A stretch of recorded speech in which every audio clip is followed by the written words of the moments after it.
வணக்கம். Police PC exam 2022 கேட்ட கேள்வி. டார்க் என்பதன் குறியீடு EPSL எனில் பேக் என்பதன் குறியீடு என்னன்னு கேட்டிருக்காங்க. இப்ப நம்ம இது பண்றதுக்கு முன்னாடி நம்ம இங்கிலீஷ் உள்ள லெட்டர்ஸ் எடுத்து வரிசை எழுதிக்கலாம், ஏல இருந்து இசட் வர. இப்ப நமக்கு முதல்ல டார்க்னு கொடுத்துருக்காங்க, எடுத்து எழுதிக்கலாம். நமக்கு இதுல ஃபர்ஸ்ட் லெட்டர் பாத்தீங்கன்னா டி இருக்கு. டி. இந்த டிக்கு பாத்தீங்கன்னா அடுத்தது லெட்டரா நமக்கு இ இருக்குது. டிக்கு அடுத்த லெட்டர் நமக்கு இ வருது, இ போட்டுக்கலாம். அடுத்து ஏ இருக்கு, நமக்கு ஏக்கு அடுத்த லெட்டரா பாத்தீங்கன்னா நமக்கு பி வருது, பி போட்டுக்கலாம், பி. அடுத்து ஆறு, நமக்கு ஆறுக்கு அடுத்த லெட்டரா நமக்கு எஸ் வருது, எஸ், எஸ் போட்டுக்கலாம். அடுத்து கே இருக்கு, நமக்கு கேக்கு அடுத்த லெட்டரா பாத்தீங்கன்னா எல் வருது, எல் போட்டுக்கலாம். அப்படின்றதுக்கு பதிலாக எல். அப்ப நமக்கு EPSLன்னு கிடைக்குது. கரெக்டா இருக்கா? EPSL. அப்ப நமக்கு ஒவ்வொரு லெட்டரோட அடுத்த லெட்டர் தான் அவங்க கொடுத்துருக்காங்க. இப்ப நம்ம இதே மாதிரி இந்த பேக்கும் பண்ணலாமா? எடுத்து எழுதிக்கலாம் பேக் அப்படிங்கிறத. ஃபர்ஸ்ட் நமக்கு பி இருக்கு, நமக்கு பிக்கு அப்புறம் என்ன வரும்? நமக்கு சி வரும். என்ன பண்ணலாம்? பிக்கு அப்புறம் சி போட்டுக்கலாம்.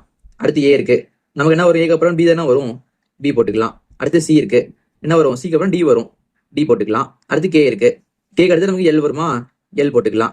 அப்ப நமக்கு ஆன்சர் பாத்தீங்கன்னா CPDLன்னு கிடைக்குது. இது நமக்கு ஆப்ஷன் B ல இருக்குது. இதே மாதிரி உங்களுக்கு ஒன்று கொடுத்துருக்கேன், இதுக்கு அடுத்த லெட்டரா என்ன வருது நீங்க கமெண்ட் பண்ணுங்க.